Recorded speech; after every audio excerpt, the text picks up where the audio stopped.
Muy bien, estamos entonces comenzando nuestro anteúltimo tema de esta serie ¿Por qué creo lo que creo? Y en este caso se llama la comunidad de fe. Hoy, martes 3 de diciembre del 2024, estamos tocando un tema que es central a la experiencia cristiana.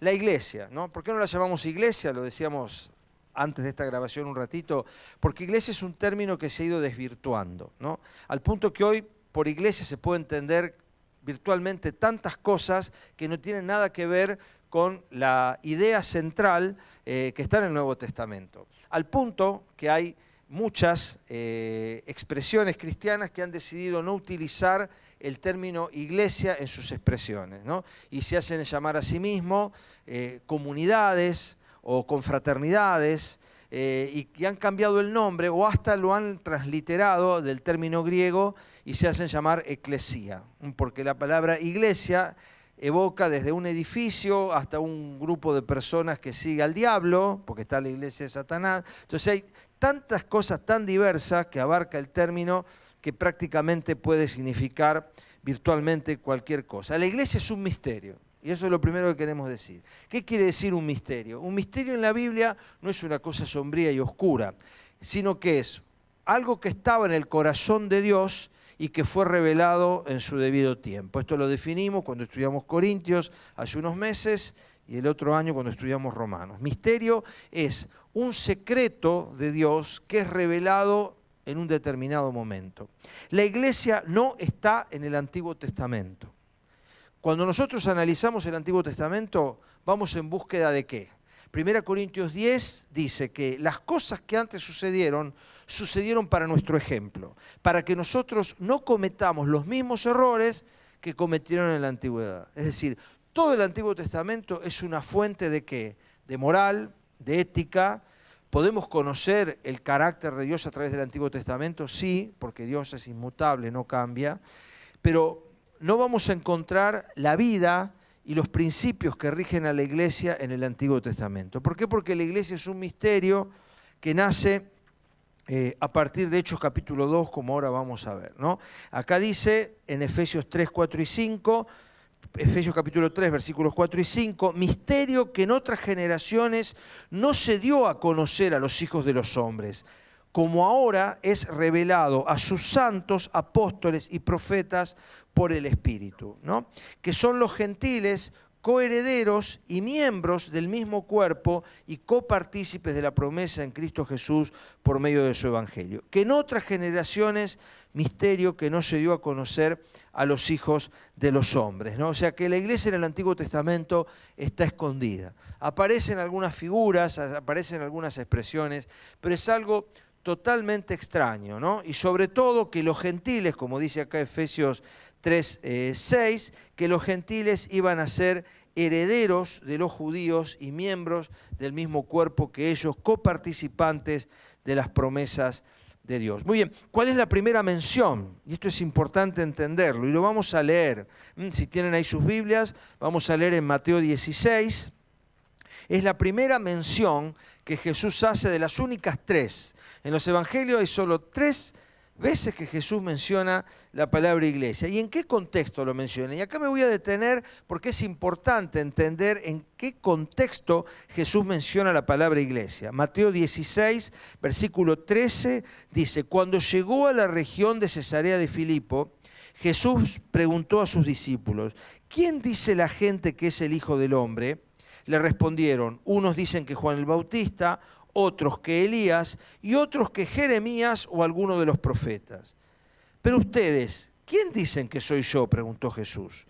Tú eres el Cristo, el Hijo del Dios viviente, afirmó Simón Pedro. Dichoso tú, Simón, hijo de Jonás, le respondió Jesús, porque eso no te lo reveló ningún mortal, sino mi Padre que está en el cielo. Yo te digo que tú eres Pedro. Sobre esta roca edificaré mi iglesia y las puertas de los dominios de la muerte no prevalecerán contra ella. Sobre esta roca edificaré mi iglesia y las puertas de los dominios de la muerte no prevalecerán contra ella. Este es un pasaje importantísimo porque Jesús está nombrando la palabra iglesia. Ahora ustedes, vamos a situarnos en qué momento están acá. Ellos están en Cesarea, ¿no? Había en Cesarea, que era un lugar de fuerte influencia romana y griega, había un lugar que se llamaba las puertas del infierno. Era en realidad un templo dedicado al ocultismo, un templo dedicado al diablo, que se hacía llamar las puertas del infierno. Entonces, muy probablemente Jesús está frente a este lugar cuando Él les dice a los discípulos, las puertas del Hades, las puertas del infierno, no van a prevalecer contra la eclesía. Esta es la expresión que ellos usan. Ahora, ustedes imagínense cuál habrá sido la cara de los discípulos cuando escuchan una palabra que ellos no habían oído antes en un contexto judío. Porque eclesía es una palabra que los romanos usaban y usaban mucho. ¿Por qué? Porque la eclesía, ¿qué era? Era una especie de embajada.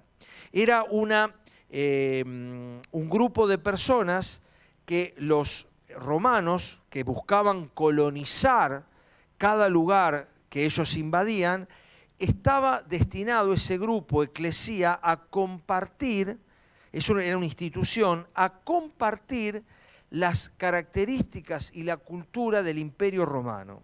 La eclesía romana tenía la misión de impregnar de la cultura romana el país o la región que ellos habían invadido. Era una suerte de agregado cultural, pero impositivo. O sea, iban a impregnar de la cultura, ¿no?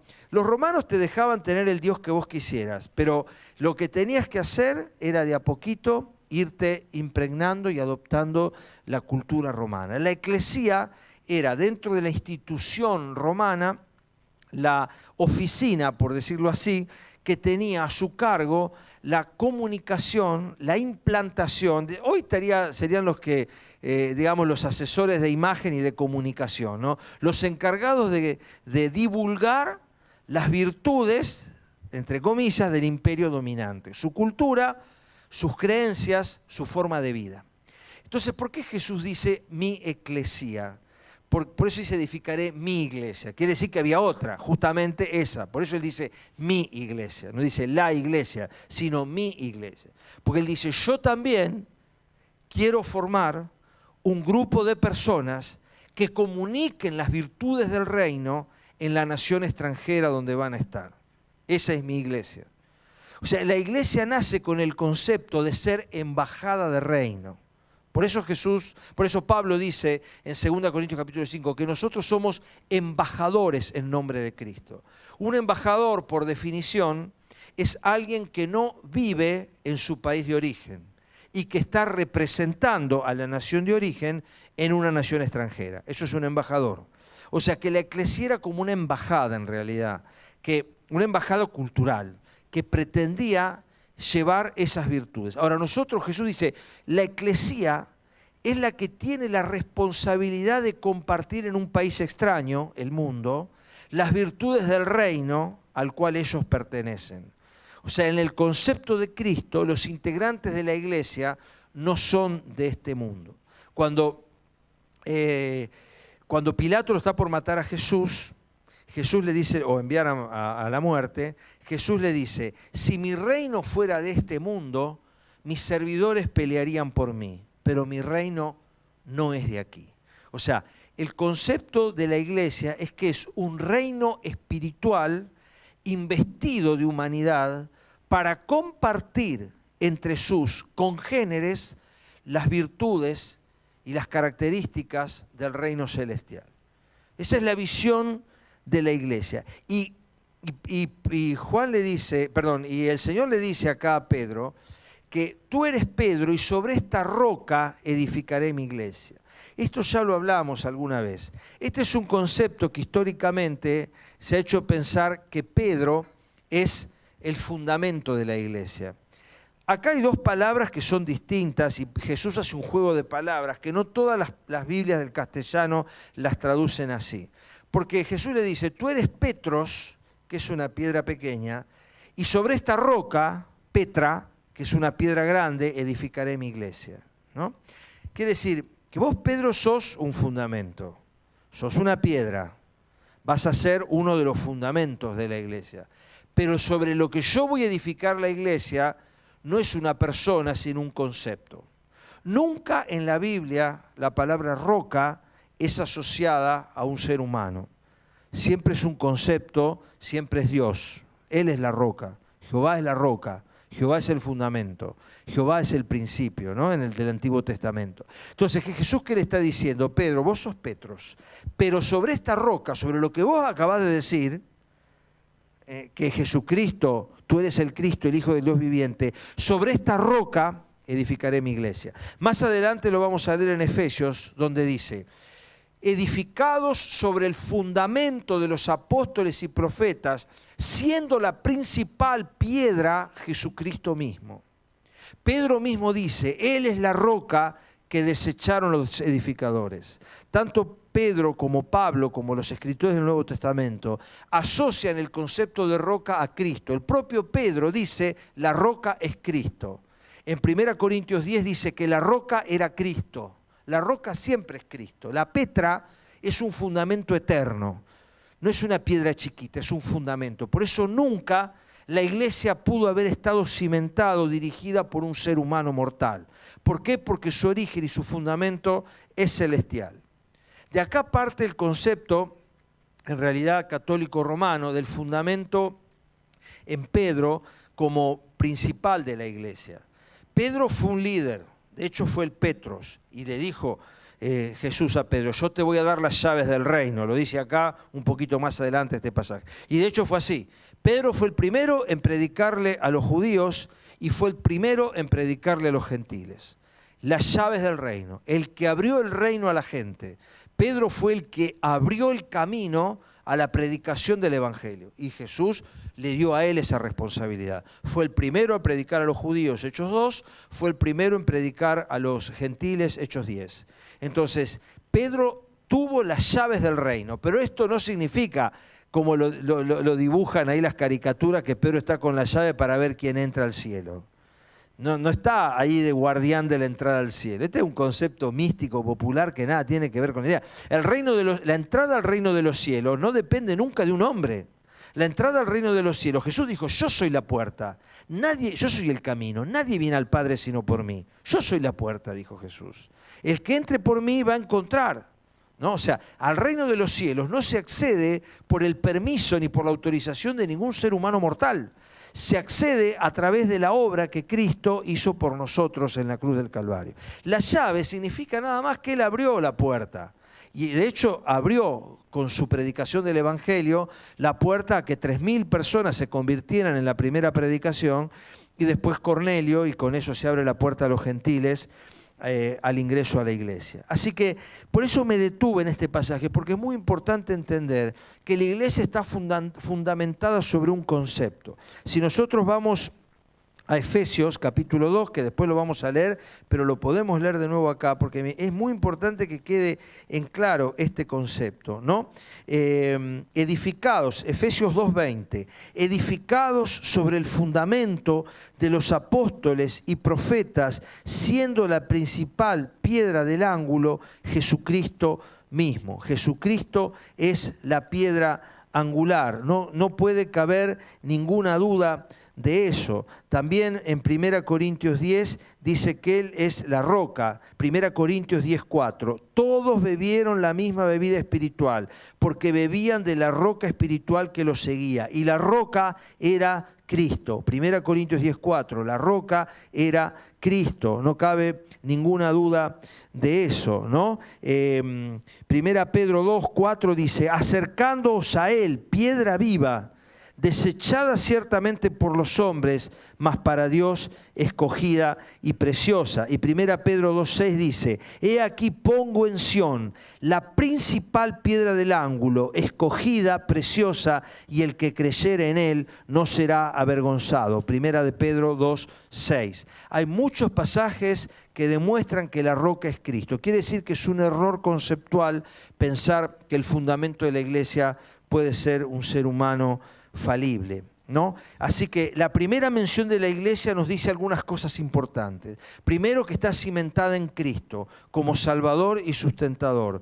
Segundo, que va a tener autoridad delegada sobre las puertas del infierno.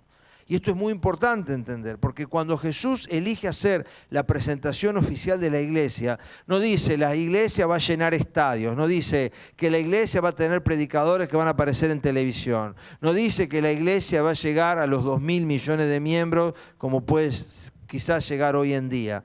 No, Jesús no usó números para describir a la iglesia, sino usó una característica central que la define y la diferencia de cualquier otra organización humana, y es que puede hacer lo que ninguna organización humana, aún organizaciones cristianas, pueden hacer, que es prevalecer sobre el poder del mal. La iglesia tiene delegada algo que ninguna otra institución humana tiene, que es la prevalencia sobre el poder de la tiniebla, ¿no? Que es la segunda fuerza más poderosa del universo.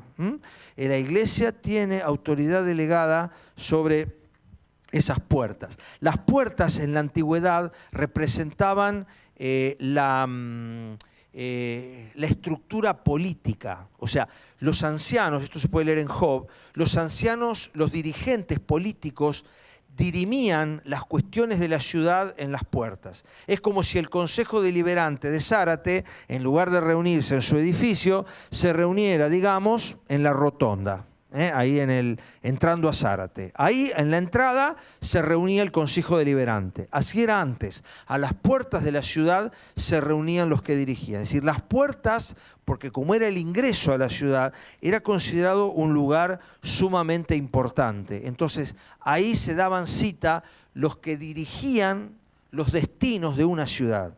Por eso las puertas representan gobierno, y la iglesia tiene autoridad sobre el gobierno del Hades y de la muerte.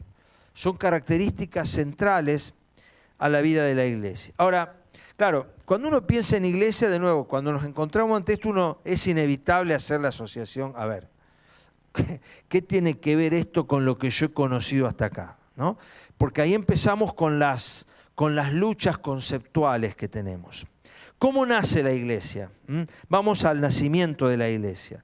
Porque ya dijimos que la iglesia no está en el Antiguo Testamento. El Antiguo Testamento es palabra de Dios, por lo tanto es verdad, por lo tanto tiene enseñanzas, tiene ejemplos, tiene centenares de historias de vida de las cuales nosotros podemos y debemos tomar ejemplo, como dice acá en 1 Corintios 10 también, para que no nos pase lo que a ellos les pasó.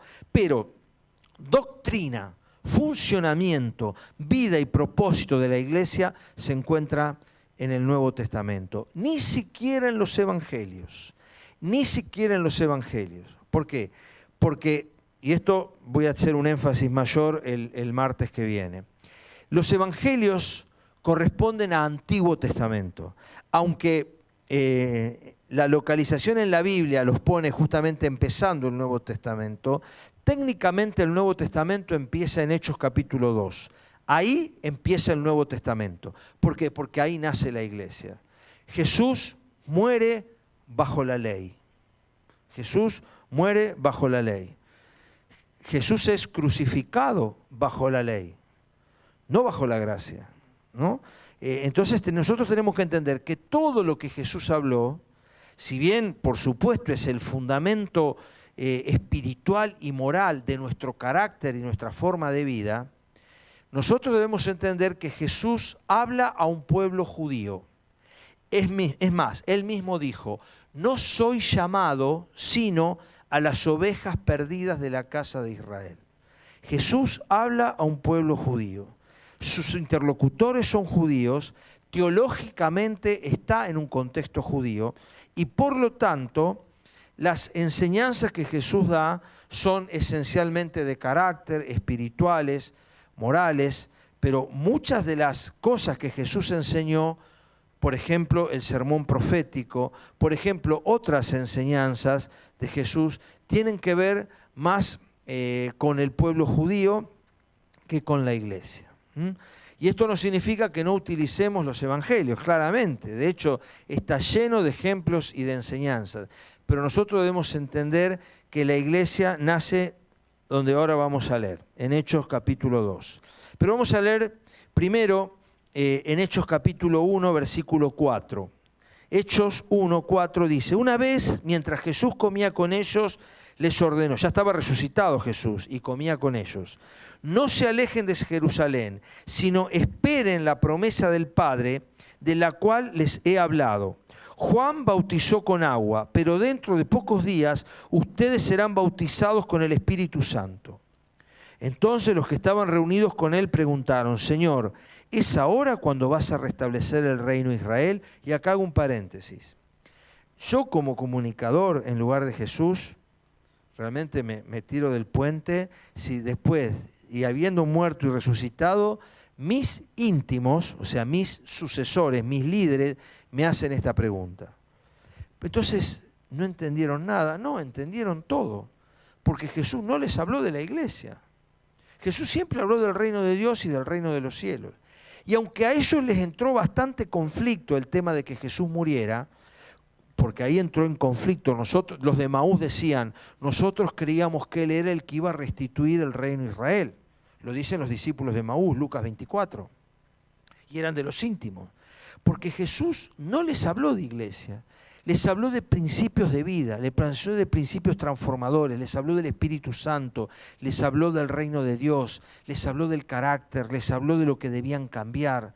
Preparó los corazones para la venida del Espíritu Santo, ¿no? Fíjense que dice: quédense en Jerusalén porque dentro de pocos días ustedes serán bautizados con el Espíritu Santo. ¿Vas a restablecer el reino de Israel? Y Jesús les contesta: no les toca a ustedes conocer la hora ni el momento determinados por la autoridad misma del Padre. Quiere decir que no es momento de saber cuándo Israel tendrá su reino restituido, cosa que 2000 años después todavía no pasó. Contestó Jesús. Pero lo importante es que lo que les voy a decir ahora, que es lo que les interesa a ustedes ahora. Cuando venga el Espíritu Santo sobre ustedes, recibirán poder y serán mis testigos en Jerusalén, en Judea, Samaria y hasta los confines de la tierra. Unos pocos días después, Hechos capítulo 2, empieza así.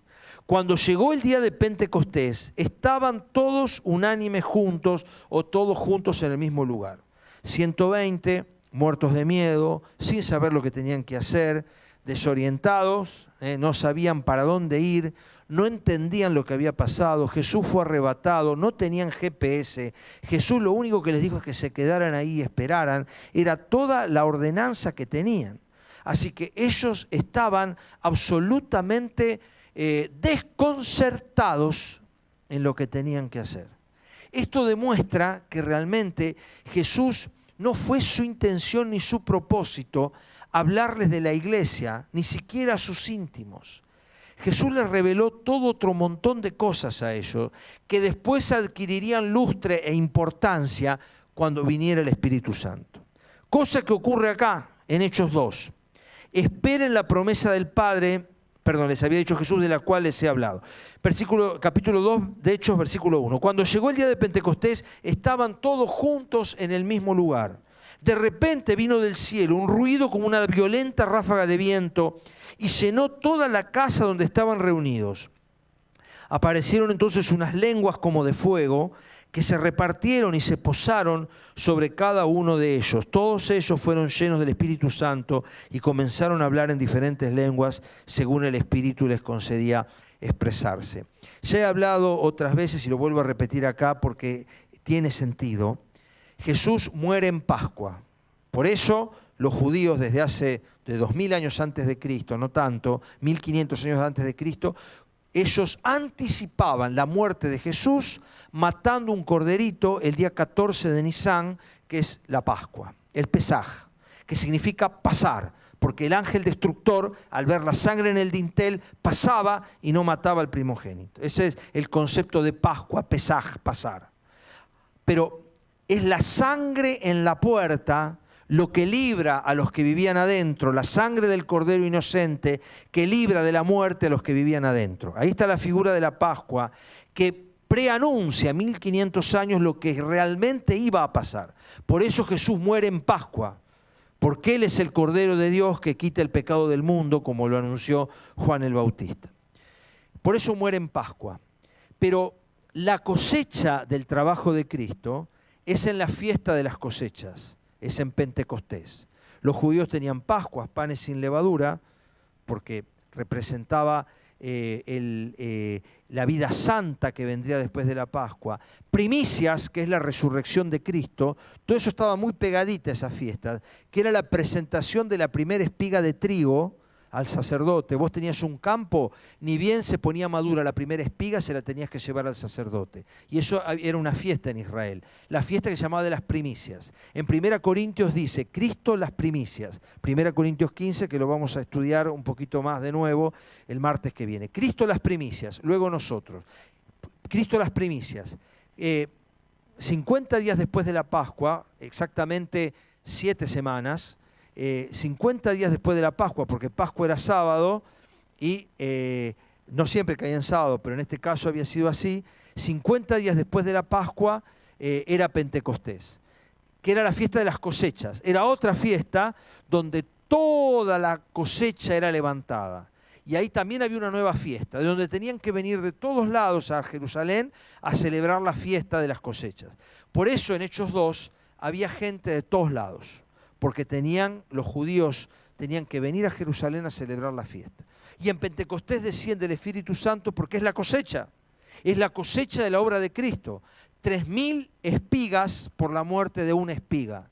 La espiga que cae y muere, si el grano de trigo no cae en la tierra y muere, dijo Jesús la última semana, queda solo, pero si muere, lleva mucho fruto. Si cae a la tierra y muere, lleva mucho fruto. Esto dijo Jesús.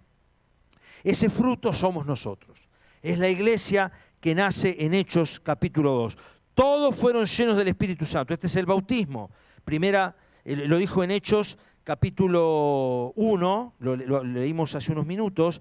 Dice que quédense en Jerusalén porque dentro de pocos días ustedes serán bautizados con el Espíritu Santo. Nuestra iglesia considera, y esta es postura por supuesto de la congregación, como la mayoría de lo que estamos diciendo, puede haber matices, pero nuestra iglesia considera que hubo un único bautismo del Espíritu Santo en Hechos capítulo 2, que todo aquel que cree, esto lo explicamos días atrás cuando hablamos del Espíritu Santo, todo aquel que cree es hecho partícipe de ese bautismo del Espíritu Santo.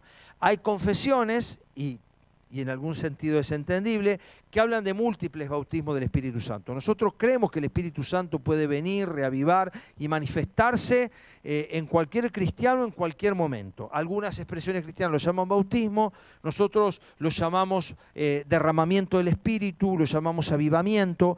No lo llamamos bautismo porque bautismo reservamos esa palabra para el bautismo único, especial, del cual todos participamos, de Hechos capítulo 2. Es una cuestión conceptual, es una cuestión lingüística de palabras sobre las cuales no tenemos que ser dogmáticos. Es decir, si viene un creyente de otra iglesia y dice, yo fui bautizado varias veces en el Espíritu Santo, nosotros tenemos que entender lo que él está diciendo. Él está diciendo que el Espíritu Santo lo visitó en distintas ocasiones y que fue lleno del Espíritu en esas ocasiones. Una conferencia, un momento cuando estaba solas, en una reunión. Esos son manifestaciones de plenitud del Espíritu Santo que algunas iglesias, algunas confesiones llaman bautismo. Perfecto, entendemos, respetamos ese concepto.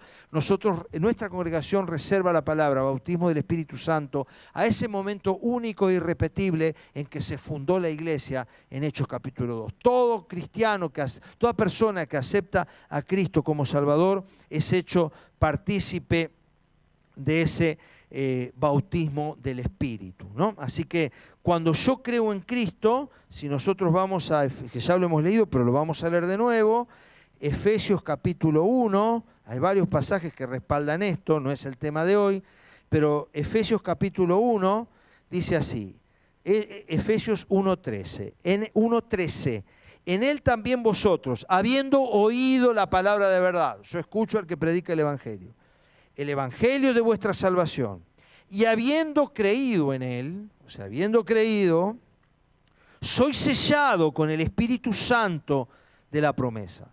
Para nosotros este sello de Efesios 1 es ese bautismo. Nosotros somos sellados, marcados por el Espíritu Santo a partir del momento en que creemos. Porque esto, dice Efesios 1:14, es la garantía de nuestra herencia hasta la redención de la posesión adquirida. Así que la conformación de la iglesia ahora. Ya hablamos de la primera mención, hablamos del nacimiento de la iglesia en Hechos 2. Ahora, ¿cómo se forma la iglesia? ¿Quiénes conforman la iglesia? Bueno, tiene que ver con lo que acabamos de leer. Dice Hechos capítulo 2, versículo 42, es la continuación de lo que pasó ese día de Pentecostés. Así pues, los que recibieron el mensaje, Hechos 2:41, fueron bautizados. Y aquel día se unieron a la iglesia. Por primera vez en Hechos aparece acá el concepto de iglesia. Por eso digo que nace acá. Hasta entonces Pablo no usa la palabra iglesia. Entonces los que estaban reunidos, entonces los discípulos, entonces los que se encontraban. Fíjense que en Hechos 1 y hasta Hechos 2:1 no se usa la palabra iglesia en Hechos. Se empieza a usar en Hechos 2. ¿Por qué? Porque ahí nace. La iglesia nace en Hechos capítulo 2, donde los 120 que ya venían siguiendo a Jesús, más algunos otros que no hubieran estado ese día, más esas 3.000 personas de distintas regiones, creen en el Señor Jesucristo. Los que creyeron, dice acá, los que recibieron el mensaje, Hechos 2:41, los que recibieron el mensaje, dice que fueron bautizados, ¿no? Y aquel día, esta vez por agua, ¿no? Y aquel día se unieron a la iglesia unas 3.000 personas. Hechos 2, porque Pedro les predicó lo que Jesús había dicho en su último, al final de su ministerio, que ya ahora lo vamos a ver en minutos, que él mandó que fuesen bautizados, que los que creyeren fueran bautizados en el nombre del Padre, del Hijo y del Espíritu Santo, el bautismo por inmersión, ¿no? Entonces, esa gente fue bautizada. 3.000 el mismo día. No sé cómo hicieron, pero lo lograron. Así que se unieron a la iglesia unas 3.000 personas. Y acá en Hechos 2:42 empieza a definir la vida de los primeros cristianos. Miren lo que dice Hechos 2:42. Lo voy a leer en la NBI. Se mantenían firmes en la enseñanza de los apóstoles, en la comunión, o sea, en el estar juntos, en el partimiento del pan, que Jesús había ordenado que a través del pan recordaran la obra de Cristo, y en las oraciones. 4 pilares con que la iglesia se mantenía en el primer tiempo, sin tener el Nuevo Testamento, sin tener las cartas apostólicas, estaban los apóstoles, pero fíjense que perseveraban, o sea, se mantenían firmes en la enseñanza de los apóstoles, o sea, el poder de la palabra, en la comunión, en el poder estar juntos, en el partimiento del pan, la memoria de la obra de Cristo, y en las oraciones. Por eso, los que se van a bautizar, que hoy están del otro lado de esta pared, cuando recibieron el discipulado inicial, se les enseñó que todo cristiano que empieza su vida cristiana tiene que entender que estos también son sus 4 pilares. Que desde ahora tiene que entender esencialmente que su vida cristiana no va a progresar si no mantiene en claro estos 4 pilares. Tiene que tener la doctrina de los apóstoles, o sea, tiene que tener la palabra de Dios, tiene que tener comunión con la palabra, tiene que tener comunión con otros cristianos, perseverar en la comunión. La iglesia nace como cuerpo, nace como grupo social. La iglesia desde su génesis es comunitaria. La iglesia no se concibe si no es en comunidad. Yo pongo el mismo ejemplo, ¿no? Siempre. Imagínense que yo esté jugando a la pelota con una de mis hijas. A la menor de mis hijas le gusta el fútbol, así que con ella pateamos al arco y todo. Patea mucho mejor que yo, para lo cual no se necesita mucho. Pero patea muy bien Julieta. Y jugamos, yo atajo, ella patea. Entonces, si yo le pregunto a alguien, ¿qué están haciendo? Y alguien me contesta, jugando al fútbol, yo le voy a decir que no. Estamos pateando la pelota, no estamos jugando al fútbol. Porque para jugar al fútbol se necesitan otras cosas. Se necesita un arquero, se necesita equipo, se necesita alguien que patee el córner y cabecee, se necesita que haya al menos 2 equipos, tiene que haber competencia. O sea, fútbol no es patear una pelota. Del mismo modo, iglesia no es creer en Cristo. Yo no conformo iglesia solo.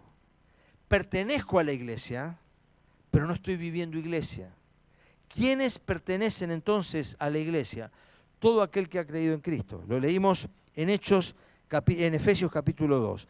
Habiendo oído la palabra de verdad, el evangelio de vuestra salvación, estoy citando literalmente lo que leímos antes, y habiendo creído en él, fuisteis sellados con el Espíritu Santo de la promesa. Es decir, la garantía de que somos de Cristo no está dada por nuestra congregación. Nosotros no nos congregamos para ser cristianos, nos congregamos porque somos cristianos. Es distinto. Yo no me congrego para encontrarme con Dios, me congrego porque me encuentro con Dios. Entonces las razones por las que yo formo iglesia es porque en su génesis Dios ha establecido que todas, como ahora vamos a ver, las figuras de la iglesia son figuras plurales, que conforman múltiples integrantes, ¿no?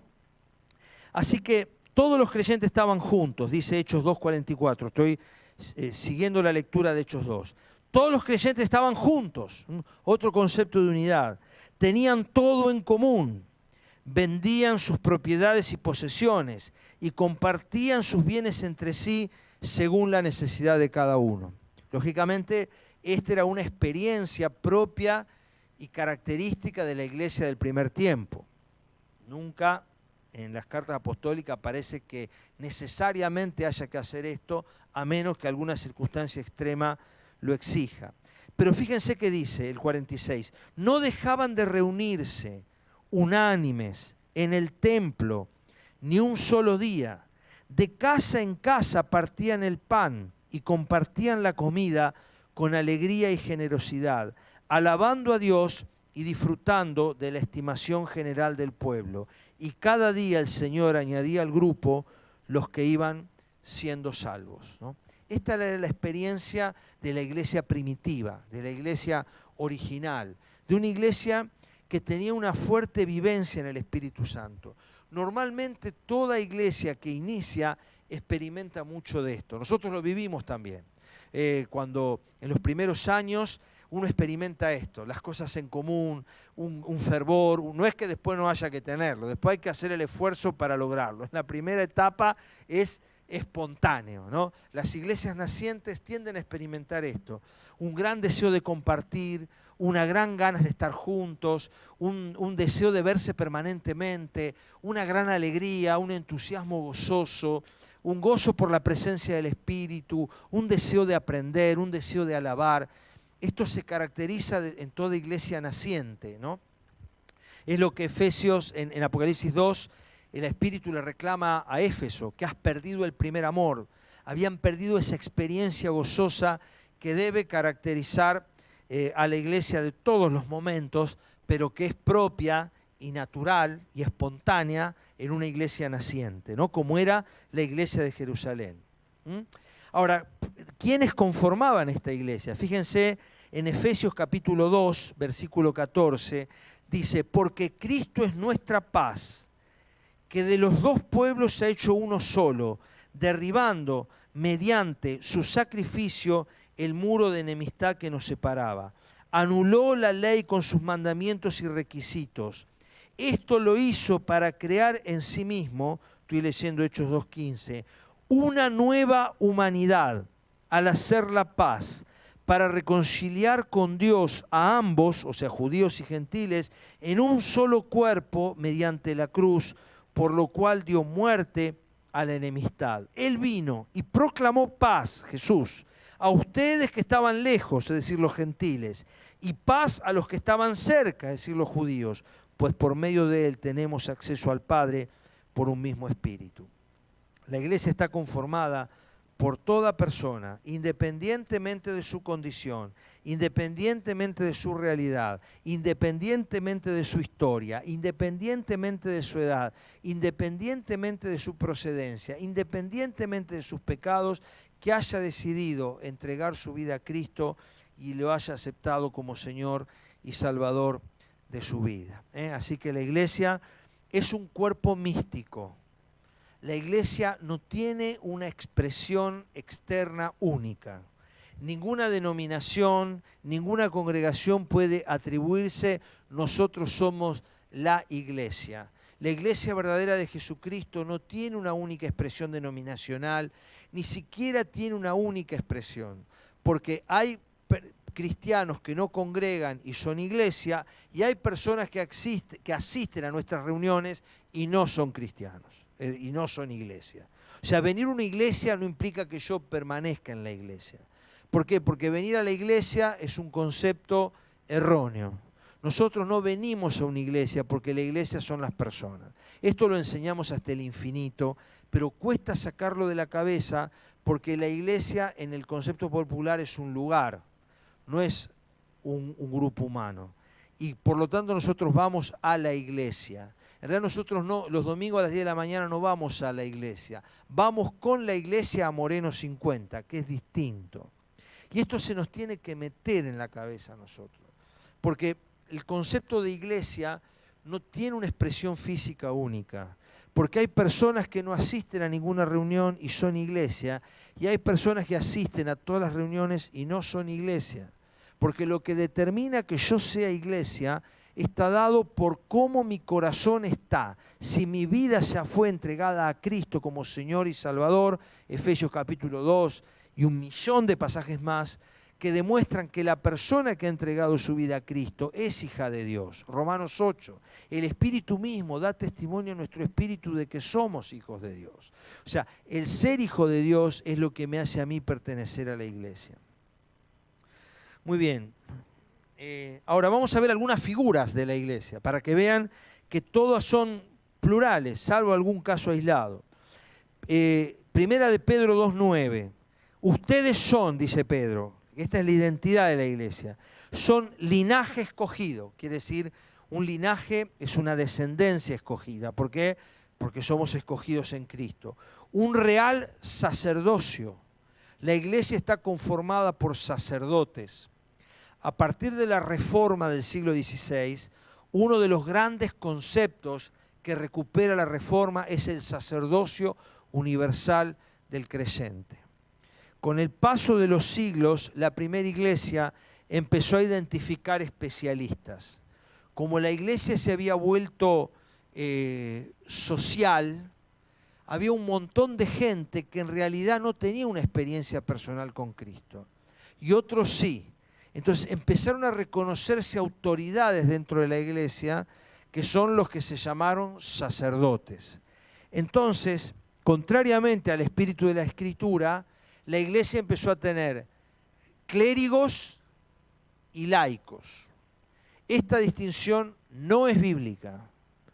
En la Biblia todos los cristianos somos sacerdotes. Hebreos capítulo 10. Tenemos libertad para entrar. Somos real sacerdocio, dice Pedro. Un sacerdocio de reyes, un reino de sacerdotes, quiere decir acá. Un reino de sacerdotes. ¿Por qué somos sacerdotes? ¿En qué sentido la iglesia es un reino de sacerdotes? Porque el sacerdote es el que tiene la virtud de presentarse ante Dios para presentar ofrenda justamente. Y todo cristiano tiene libertad para entrar a Dios, porque hay un solo Dios y un solo mediador entre Dios y los hombres, Jesucristo hombre. Nosotros no necesitamos sacerdotes para llegar a Cristo. No necesitamos que alguien ore por nosotros. No necesitamos pedirle a ninguna eminencia, a ningún santo, a nadie que ore por nosotros. ¿Por qué? Porque nosotros tenemos el derecho como hijos de Dios y como sacerdote que somos de entrar. ¿Cómo sé esto? Porque cuando Cristo muere ocurre un hecho histórico único. Se rompe la cortina del templo de arriba hacia abajo en el momento de la muerte de Cristo. ¿Qué quiere decir que se rompe la cortina? Separaba el lugar santo del lugar santísimo. Al lugar santo entraban los sacerdotes permanentemente. Al lugar santísimo solo el sumo sacerdote una vez al año y no sin sangre. Ahora que se rompe la cortina, todos tenemos acceso al lugar santísimo. Hebreos capítulo 10. Teniendo libertad para entrar al lugar santísimo, acerquémonos con corazón sincero. Todos somos sacerdotes. La iglesia es un reino de sacerdotes. Y esto es importante enseñárselo a todos, porque si no se transforma en el pastorcentrismo. Pastor, no me ora, pastor, no me pide, pastor, no me... Ore usted, hermano. El pastor no tiene un privilegio por sobre los demás para entrar a la presencia de Dios.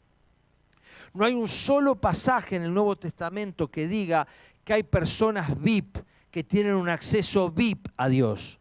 No, todos tenemos libertad. Si quieren, lean después Hebreos. Bueno, todo Hebreo se dedica a esto, excede a los límites del tiempo que hoy disponemos.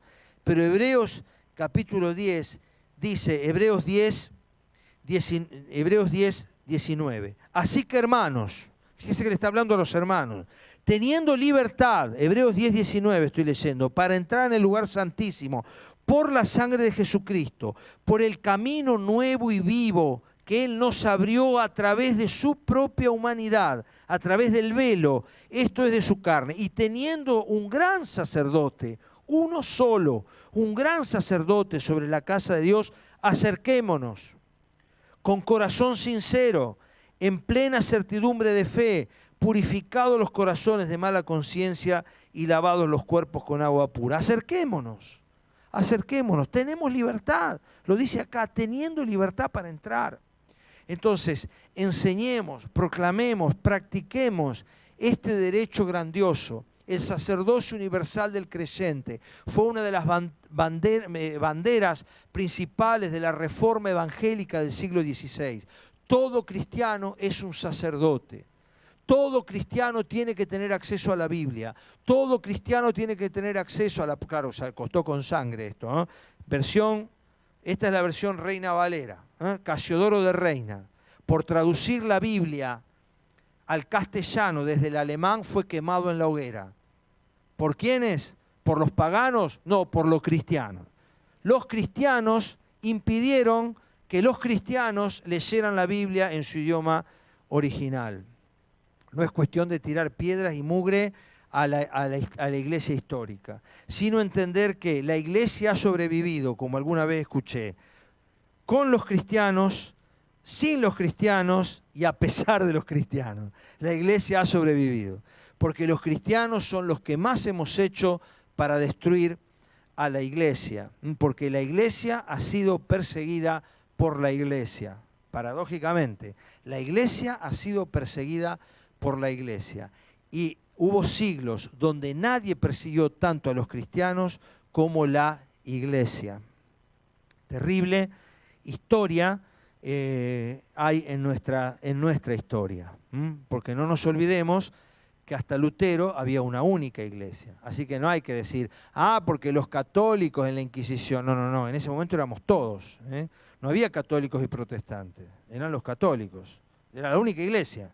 Entonces no había distinción entre católicos, era la iglesia cristiana.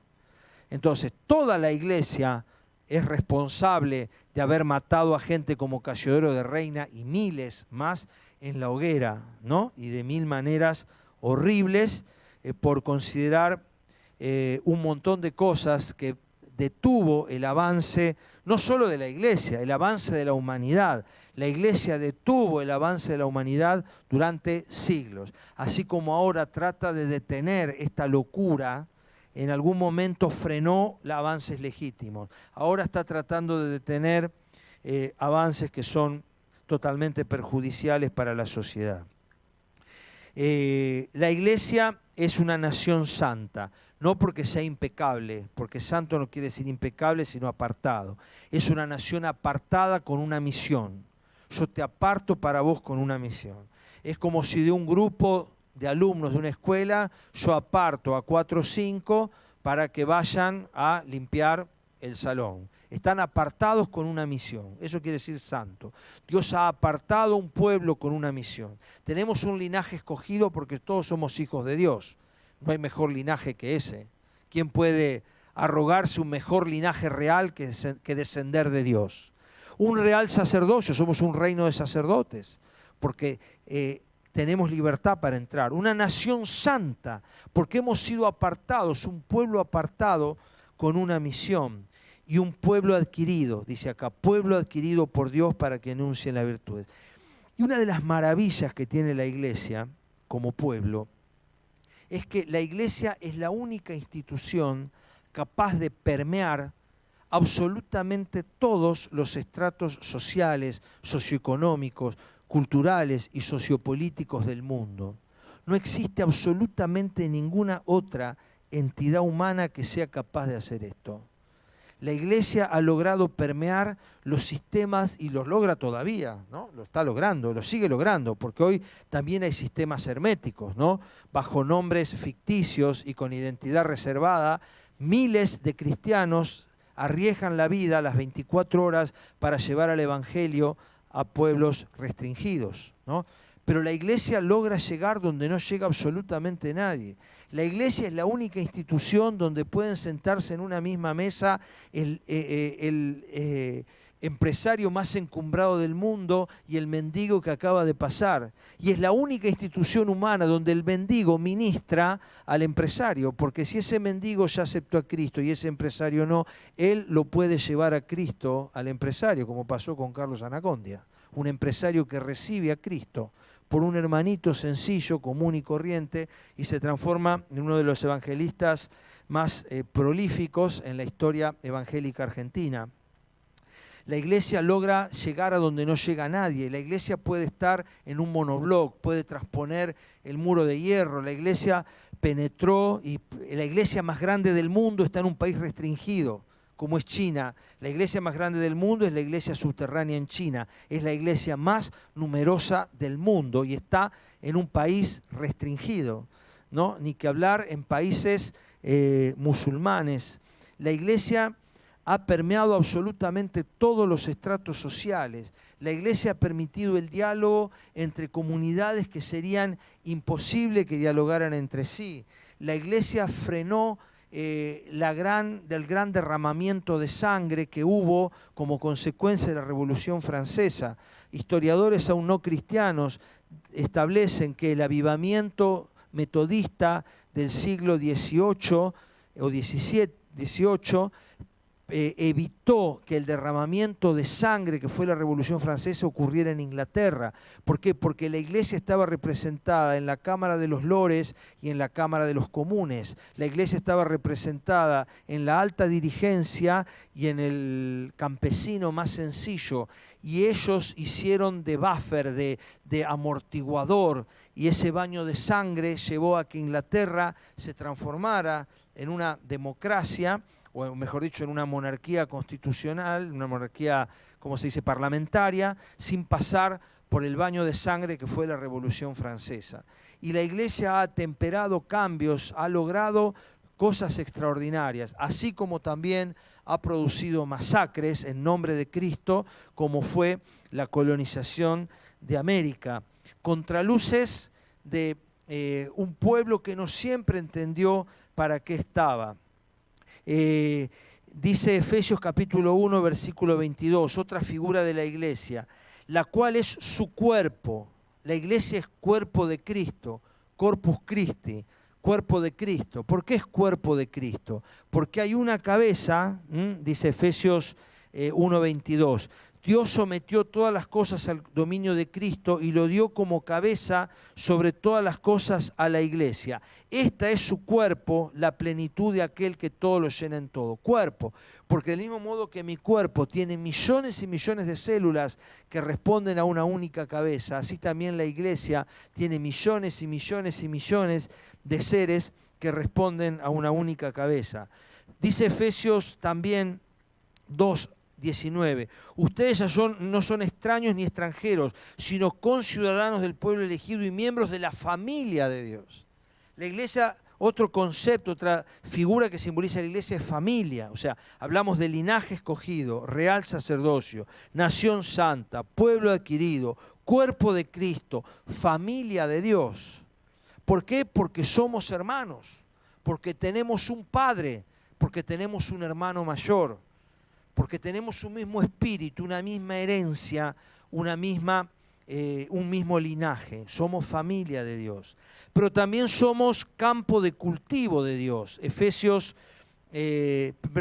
Corintios 3:9 dice, Nosotros somos colaboradores al servicio de Dios y ustedes, dice Pablo, son el campo de cultivo, labranza de Dios. ¿Por qué? Porque Dios está trabajando en nosotros y como en todo campo de cultivo hay plantitas más chicas, plantitas más grandes, plantitas que tienen 20 o 30 años, plantitas que recién han nacido, plantitas que están sin dar fruto, plantitas que están enfermas, plantitas que dan una sola espiga, plantitas que dan un montón de espigas. Somos labranza de Dios. Dios está trabajando en su campo de cultivo, que es la iglesia. Pero también es un edificio. Dice Efesios 2:22, ustedes son edificados. Y en 1 Corintios 3 dice, ustedes son el edificio de Dios. ¿Por qué el edificio? Por su progresión. Ningún edificio nace armado. Aún con la velocidad con que se construye hoy, demanda tiempo. Por la progresión temporal, la iglesia es un edificio que se va construyendo. Ya dijimos quién es el fundamento, ya dijimos quiénes son las piedras angulares, el fundamento apostólico, la palabra de Dios, edificado sobre el fundamento de los apóstoles y profetas. ¿Qué es esta? La palabra de Dios. Sobre eso está, es decir, primero tenemos un fundamento de sangre en ese edificio, ¿no? Los pilares, lo que hoy llamaríamos, por ejemplo, la platea de fundación. Hay casas que se construyen sobre plateas de fundación. Esa platea de fundación es Cristo. Sobre ellos se construyen los pilotes, ¿no? Esos pilotes o columnas es el fundamento apostólico, un fundamento de doctrina. Es decir, hay un fundamento de sangre primero, luego un fundamento de doctrina dado por la palabra de Dios, y luego la progresión. Pablo dice, cada uno mire cómo sobreedifica, porque nadie puede poner otro fundamento que el que está puesto, el cual es Jesucristo. 1 Corintios capítulo 3. Es decir, hay una progresión de la iglesia y por eso es un edificio. Pero ¿saben qué más? Efesios 3:16, ¿no saben que ustedes son templo de Dios y que el Espíritu de Dios habita en ustedes? La iglesia es templo del Espíritu. Y esto es quizás lo más maravilloso de todo, porque Dios habita en la iglesia. Dios habita en la iglesia. Y hay una expresión más que es bellísima, que está en 2 Corintios 11:2. Pablo dice, pues yo los celo con el celo de Dios mismo, porque los prometí como una novia pura a su único esposo, Cristo. La iglesia es la esposa de Cristo, la consorte espiritual, es la novia, porque un día se dará este matrimonio espiritual entre Cristo y la iglesia. Entonces, realmente la iglesia a lo largo de la historia ha tenido terribles tragedias. Y Dios se ha ocupado de anticiparlas. Yo les hago esta pregunta, ¿qué modelo literario hubieran elegido ustedes para hablar de la iglesia si a ustedes les hubieran encomendado escribir el Nuevo Testamento? ¿Cómo lo hubieran hecho? Y como los humanos escribimos un libro sobre cualquier tema. Empezamos a desarrollar tema por tema, lo vamos bosquejando y tenemos una primera parte introductoria, un nudo y un desenlace, ¿no? Más o menos como escribimos todos los libros. En cambio, Dios eligió escribir la historia de la iglesia en el Nuevo Testamento a partir de sus errores, porque toda la doctrina de la iglesia está volcada en cartas. El formato del Nuevo Testamento son cartas. El formato de la doctrina del Nuevo Testamento son cartas. Cartas en las que ninguna Dios le dice, muchachos, la verdad que ustedes van fantástico. Yo los quiero felicitar, sigan así, que van de 10. La gracia sea con ustedes, amén. No hay ninguna carta que sea así. Todas las cartas se escribieron por problemas, por conflictos, por situaciones difíciles, por errores de doctrina, por problemas con los hombres, sus creencias y sus tratos. Todas las cartas se escribieron por los problemas que tiene la iglesia. Porque la iglesia no es una comunidad exenta de problemas. De hecho, la iglesia expresa todos los problemas que expresa la humanidad, pero con una tremenda y radical diferencia. El corazón de la iglesia es Cristo y el huésped de honor que tiene la iglesia es el Espíritu Santo. Entonces, uno puede tener un montón de problemas hacia la iglesia y uno escucha argumentos y argumentos contra la vida de la iglesia. Pero yo tengo uno solo para contrarrestar todos esos argumentos.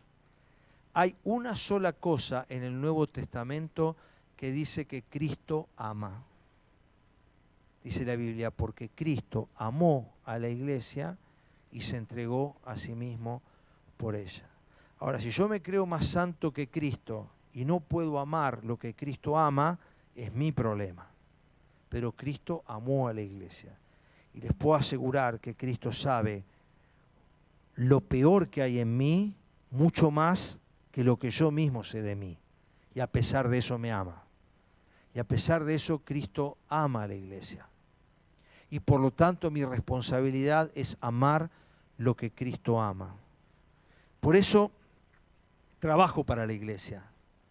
Y por eso, en la organización de la iglesia, y ya terminando, dice que en Filipenses 1:1, Pablo le escribe a los filipenses y les dice: Pablo y Timoteo, siervos de Cristo Jesús, a todos los creyentes en Cristo Jesús que están en Filipos, junto con los obispos y diáconos. Obispos, episcopein, viene de una palabra que significa mirar por sobre. ¿Se acuerdan del periscopio de los submarinos que mira por arriba? Bueno, el epi no es peri, que mira alrededor, el epi mira por arriba. Episcopein. Episcopos, obispo. O sea, obispo viene de episcopos, la conferencia episcopal. Episcopo, obispo viene de ahí. ¿Pero por qué? Porque es el que tiene que mirar por sobre. No es el que está encima, sino es el que mira por sobre, ¿no? En un barco, Rodrigo de Triana, ¿quién fue Rodrigo de Triana? El que el 12 de octubre de 1492 vio la costa de la hoy República Dominicana y dijo tierra a la vista, Rodrigo de Triana. No era el más importante del barco, era el que veía más lejos. El más importante era Colón, pero veía por arriba. Nosotros somos el Rodrigo de Triana, ¿no? Los pastores, los obispos en realidad, porque acá se mezcla obispo y pastor. Nosotros utilizamos el concepto de pastor por extensión, pero pastor es un don y obispo o anciano es una función, que es distinto, ¿no? Todo obispo o anciano debería tener, voy a usar el potencial, debería tener el don de pastor. Porque si un obispo o anciano no tiene el don de pastor, de hecho Pedro los llama pastores también. Por eso hay una superposición de conceptos. Pero todo anciano u obispo es lo mismo, es la misma palabra. El liderazgo, la supervisión local, supervisión es lo mismo. El que mira por encima de la iglesia debe tener el corazón de pastor. O sea, todo anciano debiera ser pastor, pero en la iglesia hay muchos pastores que no son ancianos, ¿no? ¿Por qué? Porque pastor es un don. Una hermanita, un adolescente puede tener un don de pastor. Un anciano puede tener un don de pastor. Una persona que jamás usó micrófono puede tener el don de pastor. La persona que lidera un grupo celular debiera ser pastor. Debiera tener el don de pastor. Y nosotros como pastores, como ancianos, o presbíteros. ¿Por qué no usamos la palabra anciano? Porque suena raro. Anciano es una palabra que viene del hebreo. En el hebreo, los presbúteros o presbíteros, que quieren decir ancianos, por eso el presbiterio es el conjunto de ancianos. Por eso nuestra iglesia tiene un liderazgo plural. ¿Por qué? Y esto es un tema permanente de conflicto con iglesias, o no conflicto, pero debate, con iglesias que tienen una figura monopastoral. No hay una sola vez en el Nuevo Testamento que aparezca pastor en singular dirigido a una persona. Siempre se habla en plural, ¿no? Y a nosotros que nos gustan los nombres grandilocuentes, el pastor, el evangelista, el profeta, el apóstol, debiéramos pensar más humildemente que todos estos términos en general aparecen en plural en la Biblia. ¿Para qué? Para que no haya eminencia del cargo por sobre la función. Porque lo importante es la función, no el cargo. Porque el pastor va a dar cuenta de su función pastoral, no de su cargo. Nosotros vamos a dar cuenta de la función pastoral y del cargo. Pero yo doy cuenta de mi don. Esta es la idea de la parábola de los talentos. Entonces, una iglesia tiene una organización estructural, Filipenses capítulo 1, versículo 1, lo acabamos de leer, con sus obispos y diáconos, ¿no? El obispo, o sea, el pastor o anciano, como lo quieran llamar, y el diácono, que sería el responsable ministerial, es la organización histórica de la iglesia. Ahora, por lo que dije al principio de todo, y no sé si quedó grabado, Dios en el Nuevo Testamento es, y por favor grábense esta idea, es profundamente extenso en los principios y extremadamente ahorrativo en las formas. Dios es profundamente amplio en los principios y extremadamente escueto en las formas. Yo sé por 5 lecturas distintas lo que es la cena del Señor. En los 4 evangelios más 1 Corintios capítulo 11. Pero cómo se hacía, no sé. Pero hay que orar, hay que cantar, no sé. Se canta primero y se ora después, no sé. ¿Cuánto dura? ¿5 minutos? ¿3 horas? No sé. Se sientan alrededor, se sientan, no sé. ¿Pueden hablar todos? No sé, habla uno, no sé. Todas estas son formas válidas. Quiere decir que el formato de reunión Dios no lo estableció. ¿Para qué? Para dar libertad. Cuando nosotros hacemos entre amigos acá y ponemos las mesas, no es más bíblico que los domingos que ponemos toda la silla y hay uno acá dirigiendo. No es más bíblico. Son formas diferentes, todas válidas. Algunas de las cosas que hacemos en las iglesias no están en la Biblia. ¿Dónde está en el Nuevo Testamento la escuela dominical? No está. ¿Dónde está en el Nuevo Testamento el ministerio de jóvenes? No está. ¿Dónde está el ministerio de adolescentes en la Biblia? No está. ¿Dónde está el equipo? Ay, acá sí, si no me apedrean hasta acá, acá me apedrean. ¿Dónde está el ministerio de alabanza en el Nuevo Testamento? No está. No está. De hecho, la alabanza en el Nuevo Testamento recién aparece en Apocalipsis. Todas nuestras reflexiones respecto a la alabanza son veterotestamentarias, vienen del Antiguo Testamento. No había música instrumental en las iglesias del Nuevo Testamento, ni las hubo hasta siglos después, cuando Lutero y los reformadores entendieron que la música estaba en el corazón de Dios y eran iglesia. Una iglesia puede no tener alabanza y ser iglesia, puede no tener equipo de jóvenes y ser iglesia, puede no tener sonido y ser iglesia, puede no tener templo o edificio y ser iglesia, puede no tener escuela dominical y ser iglesia. Pero una iglesia, para ser iglesia, tiene que tener esencialmente el Espíritu Santo habitando, tiene que tener dones en ejercicio, tiene que tener comunión unos con otros, tiene que perseverar en la palabra, tiene que perseverar en la oración, tiene que bautizar por agua a los recién convertidos y tiene que recordar la obra de Cristo a través de la cena del Señor. Estos son principios que están en el Nuevo Testamento.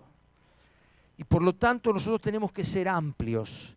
Que nuestra iglesia lo haga de determinada manera no es ni mejor ni peor que la iglesia de al lado que lo hace distinto. Una iglesia de 10 miembros no es más bíblica que una de 10.000. No es más bíblica. Donde hay 2 o 3 reunidos en mi nombre, congregados, así estoy yo en medio de ellos. Mateo 18:20. Congregados, dice. Quiere decir que la mínima expresión de una iglesia son 2. 2 que se ponen de acuerdo para estar en la presencia de Cristo, para orar, para abrir la Biblia, para buscar la presencia de Dios, están haciendo vida de iglesia. ¿Son la iglesia completa? No lo son. De la misma manera que cuando yo pateo al fútbol con Julieta, no estoy jugando al fútbol, estoy pateando la pelota. Para que eso sea un partido de fútbol se necesita mucho más que eso. Pero la mínima expresión del fútbol es una persona pateando una pelota. Esa es la mínima expresión. ¿Es el fútbol? No, no es el fútbol, es mucho más que eso, el fútbol. Pero la mínima expresión es alguien pateando una pelota.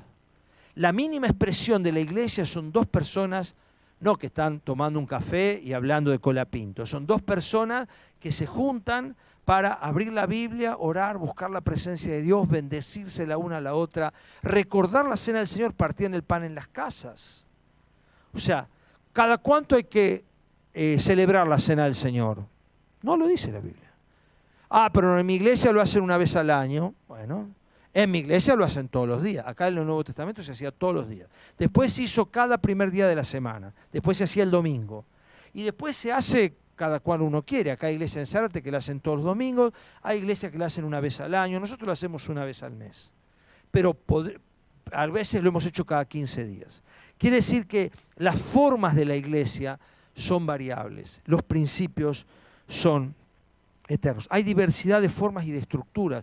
Hay iglesias estructurales. Hay iglesias que son totalmente celulares y horizontales. Hay iglesias, las iglesias celulares puras al 100% no tienen superestructura. Es decir, cada célula, el pastor es el pastor de esa célula. Y no tienen supervisión, es decir, tienen relaciones entre ellos pero se manejan horizontalmente. Es muy difícil de mantener en el tiempo una iglesia de este tipo. Pero hay iglesias que son totalmente piramidales. Por ejemplo, hay denominaciones que son piramidales, a un protestante. ¿Qué quiere decir piramidales? Que esta iglesia responde a una supervisión distrital. Ese distrito responde a una supervisión provincial, digamos. Y esa supervisión provincial responde a una comisión nacional. Por ejemplo, las iglesias bautistas o la Unión de las Asambleas de Dios tienen estas estructuras piramidales. Nosotros somos iglesia independiente. Las iglesias de los hermanos libres ofician como congregaciones independientes. ¿Una forma más bíblica que otra? No. ¿Un pastor es más bíblico que 10? No. No. Pero tampoco 10 pastores es menos bíblico que uno. No. Con sus obispos y diáconos. Quiere decir que nosotros tenemos que abrir nuestra cabeza a concebir la iglesia de una manera dinámica, porque la sociedad cambia. ¿Por qué Dios hizo esto? Porque esta iglesia, concebida como Dios la hizo, funciona en el penal de Ezeiza, funciona adentro. ¿Cómo me meto yo en un country? En un country, por reglamento de copropiedad, está prohibido edificar un templo. Sin embargo, hay iglesias dentro de los country. ¿Cómo funcionan? Así, celulares. Y son grandes, ¿eh? ¿Cómo meto una iglesia adentro de un penal? Así, de esa manera. ¿Cómo meto la iglesia dentro de estos condominios que son todos monoblocks? ¿Cómo la meto ahí? Así. ¿Cómo meto una iglesia donde ni siquiera permiten reunirse? Como en países musulmanes restringidos o en países tras la cortina de hierro. Así. Una iglesia de este modo penetra todas las estructuras de la sociedad. Y no necesito tener 10.000 para ser iglesia, necesito tener 3 para arrancar. Eso conforma solo eso y no, porque les va a faltar de todo, como a Julieta y a mí cuando pateamos la pelota, nos falta un montón de cosas. Nos falta equipo, nos falta defensores, no hay atacantes, no hay mediocampista. No puedo patear el córner e ir a cabecear, porque uno es arquero y el otro patea. O sea, hay un montón de cosas que me faltan, pero es la mínima expresión. Y quiero cerrar, porque ya el tiempo pasó, leyendo Colosenses capítulo 3. Porque todo este capítulo, como muchos otros, hablan de la vida en la iglesia. Y quiero cerrar con este maravilloso capítulo donde muchos otros, Pablo habla de la vida en el cuerpo. Por eso, qué bueno sería poder cumplir. Una iglesia que cumple Colosenses capítulo 3 es una iglesia casi ideal. Dice así, lo voy a leer todo porque es cortito, son 17 versículos y con esta lectura quisiera cerrar. Ya que han resucitado con Cristo, busquen las cosas de arriba, donde está Cristo sentado a la derecha de Dios. Concentre su atención en las cosas de arriba, no en las de la tierra, pues ustedes han muerto y la vida está escondida con Cristo en Dios. Una iglesia verdadera va a tener la mirada puesta en el cielo. Los ojos están arriba. El enfoque es espiritual. La mirada es arriba. Pero cuando Cristo, que es la vida de ustedes, se manifieste, entonces ustedes también serán manifestados en gloria. Por tanto, hagan morir todo lo propio de la naturaleza terrenal. Acá está el desafío de santidad que persigue la iglesia. Mirando a donde está Cristo sentado, hago morir lo de la naturaleza terrenal. Y acá empieza a describirlo. Inmoralidad sexual, impureza, bajas pasiones, malos deseos, avaricia, que es idolatría. Y hay un montón de cosas más que acá Pablo no menciona, pero están en todas las cartas. Dice, por estas cosas viene el castigo de Dios sobre los que no creen, claramente, ¿no? Ustedes las practicaron en otro tiempo, cuando vivían en ellas, pero ahora abandonen también todo esto: enojo, ira, malicia, calumnia, lenguaje obsceno. Dejen de mentirse los unos a los otros. Una iglesia que vive el concepto de santidad, que no vive la santurronería, que no vive el caretaje. Yo no debo mentir al otro. Y el caretaje es una forma de mentira, la hipocresía es una forma de mentira. Dice, dejen de mentirse, ahora que se han quitado el ropaje de la vieja naturaleza con sus vicios. Pablo dice, es como cuando, ¿se acuerdan en la pandemia que uno entraba a la casa y se sacaba todo y tenía que ducharse porque después se ponía otra ropa para estar adentro? No, se han puesto, dice el versículo 10, el ropaje de la nueva naturaleza que se va renovando en conocimiento a imagen de su Creador. En esta nueva naturaleza, es decir, en este nuevo estilo de vivir, no hay judío ni griego, circunciso ni circunciso, extranjero, inculto, esclavo, libre, varón, mujer, joven, adolescente, negro, blanco, amarillo, sino que en Cristo es todo y está en todos. Es una iglesia que ha desarmado todas las barreras de división, que recibe al diferente, que no espera que el adicto deje su droga para abrazarlo, que no espera que el violento deje su violencia para predicarle a Cristo. Le predica a Cristo, lo abraza, lo entiende. Que no espera que la mujer que ha abortado cambie su manera de pensar para abrazarla. La abraza, la recibe, la contiene. Esta iglesia es Cristo que está en todo y está en todos. Por tanto, como pueblo escogido de Dios, santo y amado, y acá viene la contracara de esa vestimenta vieja, revístanse de afecto entrañable y de bondad, humildad, amabilidad y paciencia. Qué desafíos, ¿no? De modo que se toleren unos a otros y se perdonen si alguno tiene queja contra otro. Cuánto ha dañado a la iglesia la falta de perdón. Así como el Señor los perdonó, perdonen también ustedes. ¿Cómo me perdonó Cristo a mí? Sin merecerlo. ¿Cómo debo perdonar yo al otro? Sin merecerlo. Por encima de todo, vístanse de amor, que es el vínculo perfecto. Que gobierne en sus corazones la paz de Cristo, a la cual fueron llamados en un solo cuerpo, y sean agradecidos, ¿no? Una iglesia que agradece, que vive la gratitud.